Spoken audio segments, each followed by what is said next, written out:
Last ఉంది అంతే ఒకటే కదా. అన్నీ చేసావు కదా చెయ్యి.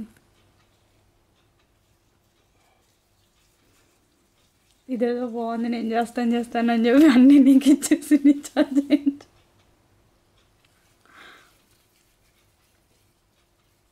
ఎంత చల్లగా అయిపోయింది కదా అనుకోని కొంచెం కష్టం అవుతుంది.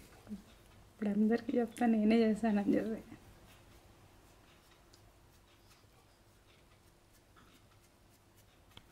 సో టెక్నిక్ నేర్పిస్తాను, కొత్త టెక్నిక్.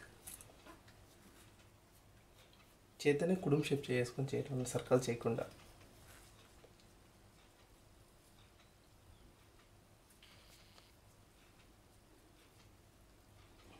బొబ్బట్లకు ఒక టెక్నిక్ చెప్పాడు, ఇప్పుడు దీనికి ఒక టెక్నిక్ చెప్తున్నాడు. అది హిట్ అయిందా లేదా చెప్పు, నేను చెప్పినట్లా అయింది. ఎంతనే.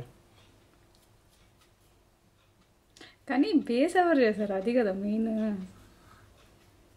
మెటీరియల్ ఇచ్చిన తర్వాత దానికి ఫినిషింగ్ సరిగా లేకపోతే ఏముంది చెప్పు.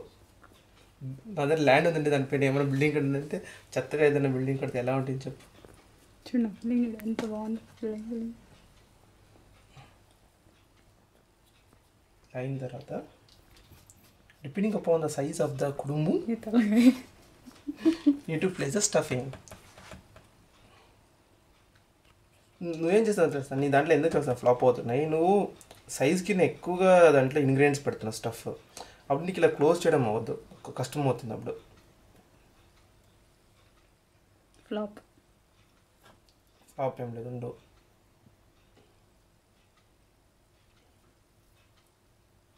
చూసా ఒకేసారి ఇలా క్లోజ్ అయిపోతుంది అన్నమాట. సో ఎంత బాగా చేస్తున్నాడు. అయిపోయింది. So this is kudumu. చూసా అలా అడ్జస్ట్ లేదు, ఏం లేదు, ఛాన్స్ లేదు ఇంక ఓపెన్ అయ్యడానికి. క్లీన్గా అయిపోయింది style. This is perfect kudumu. Zoom అయిపోయి చిన్న కుడుము ఒకటి అంతే. చేతి